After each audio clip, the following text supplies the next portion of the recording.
உண்மையாக உண்மையாக நிச்சயமாக நிச்சயமாக உனது தமிழின் மீது ஆணையாக எனது தமிழ் புலமை மீது ஆணையாக நக்கீரா நன்றாக என்னை பார் நான் எழுதிய தமிழ் பாட்டு குற்றமா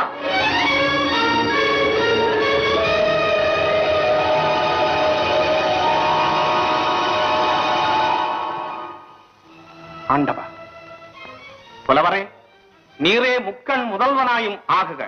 உமது நெற்றியில் ஒரு கண் காட்டிய போதிலும் உமது உடம்பெல்லாம் கண்ணாக்கி துட்ட போதிலும் குற்றம் குற்றமே நெற்றிக்கண் திறப்பினும் குற்றம் குற்றமே அங்கம் புழுதிபட அருவாளி நெய் பூசி பங்கம் படவரண்டு கால் பரப்பி சங்கதனை கீரன அறுக்கும் நக்கீரனோ எம் கவியை ஆய்ந்து சொல்லத்தக்கவன் சங்கருப்ப ரெங்ககுலம் சங்கரனார் கேது குலம் தங்கை அறிந்துண்டு வாழ்வோம் அரணே உன்போல் இறந்துண்டு வாழ்வதில்லை நக்கீரா